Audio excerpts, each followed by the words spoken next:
ನಮಸ್ಕಾರ. ವಿವಾ ನ್ಯೂಸ್ಗೆ ಸ್ವಾಗತ. ಇದು ನಿಮ್ಮ ಪ್ರೀತಿಯ ಸುದ್ದಿಗಳ ಡಬ್ಬಿ. ಕರ್ನಾಟಕ ಸೇರಿ ಈ ರಾಜ್ಯಗಳಲ್ಲಿ ಎಸ್ಐಆರ್ ಅವಧಿ ವಿಸ್ತರಿಸಿದ ಚುನಾವಣಾ ಆಯೋಗ.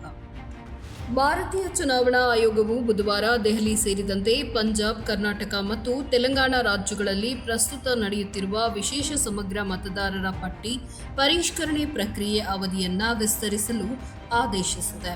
ರಾಜ್ಯದ ಮುಖ್ಯ ಚುನಾವಣಾ ಅಧಿಕಾರಿಗಳಿಗೆ ಭಾರತೀಯ ಚುನಾವಣಾ ಆಯೋಗದ ಅಧೀನ ಕಾರ್ಯದರ್ಶಿ ಸಂದೀಪ್ ಕುಮಾರ್ ಪತ್ರದ ಎಸ್ಐಆರ್ ಚಟುವಟಿಕೆಗಳ ಪರಿಷ್ಕೃತ ವೇಳಾಪಟ್ಟಿಯನ್ನು ಕಳಿಸಿಕೊಟ್ಟಿದ್ದಾರೆ.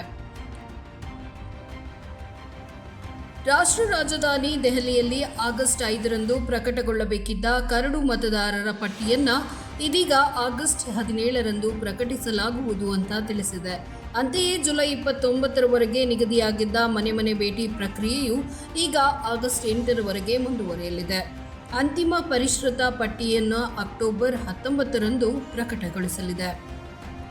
ಕರ್ನಾಟಕ ರಾಜ್ಯದಲ್ಲಿ ಬೂತ್ ಮಟ್ಟದ ಅಧಿಕಾರಿಗಳ ಮನೆ ಭೇಟಿ ಪ್ರಕ್ರಿಯೆಯು ಜುಲೈ 29ರ ಬದಲಾಗಿ ಆಗಸ್ಟ್ 8ರವರೆಗೆ ಮುಂದುವರಿಯಲಿದೆ. ಕರಡು ಮತದಾರರ ಪಟ್ಟಿಯು ಆಗಸ್ಟ್ 5ರ ಬದಲಿಗೆ ಆಗಸ್ಟ್ 17ರಂದು ಪ್ರಕಟವಾಗಲಿದೆ. ಇನ್ನು ಅಕ್ಟೋಬರ್ 7ರಂದು ಬಿಡುಗಡೆಯಾಗಬೇಕಾಗಿದ್ದ ಅಂತಿಮ ಮತದಾರರ ಪಟ್ಟಿಯ ಪರಿಷ್ಕೃತ ವೇಳಾಪಟ್ಟಿ ಅಕ್ಟೋಬರ್ 19ರಂದು ಪ್ರಕಟಗೊಳ್ಳಲಿದೆ. ಬಿಎಲ್ಒಗಳ ಮನೆಗೆ ಭೇಟಿ ಪ್ರಕ್ರಿಯೆ ಜುಲೈ 24ರ ಬದಲಾಗಿ ಆಗಸ್ಟ್ 3ರವರೆಗೆ ಮುಂದುವರಿಯಲಿದೆ ಅಂತ ಪಂಜಾಬ್ ತಿಳಿಸಿದೆ.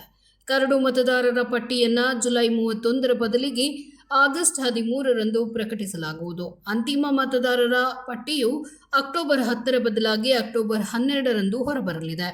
ಇನ್ನು ತೆಲಂಗಾಣದಲ್ಲಿ ರಾಜ್ಯದ ಕರಡು ಮತದಾರರ ಪಟ್ಟಿಯು ಆಗಸ್ಟ್ 10ರಂದು ಹಾಗೂ ಅಂತಿಮ ಮತದಾರರ ಪಟ್ಟಿಯು ಅಕ್ಟೋಬರ್ 12ರಂದು ಪ್ರಕಟಗೊಳ್ಳಲಿದೆ.